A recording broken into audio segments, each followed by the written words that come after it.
Another interesting story has to do with the Sisters of Mercy that started out in St. Augustine, Florida, but journeyed to Columbus, Georgia after the capture of St. Augustine. The bishop and 7 sisters left the city in a downpour in open dump carts pulled by mules.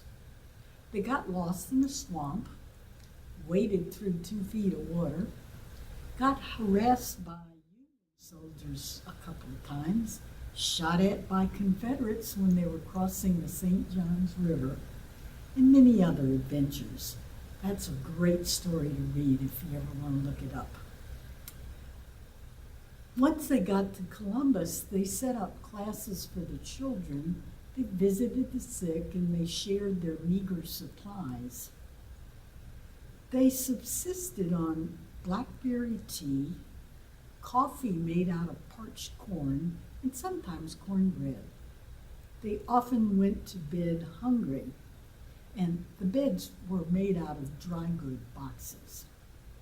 Habits and veils were made out of cheap muslin that had been dyed black, and their shoes were made out of old carpets and heavy paper. Wilson's army came through and destroyed Columbus a week after the war was actually over. During the bombardment and the aftermath, the sisters cared for the wounded and comforted the dying at the convent, and they tried very hard to shield the children from the bloody spectacle. In one funny kind of an incident, a soldier was foraging for hay for the army horses, and he climbed the convent wall and was in the process of stealing hay from the cow's stall. Now, the sister that noticed this knew that the cow and the hay was very vital in order to get milk for the children, and so she grabbed him and started yelling for help.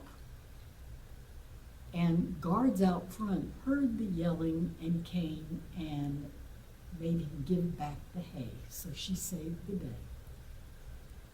Now, hunger and disease lingered long after all the guns were silent.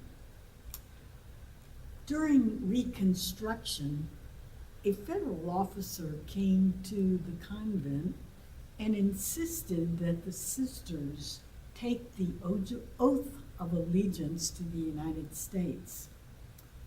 When it was over, Sister Mary Xavier Sumner's commented, "And we who were never rebels were reconstructed."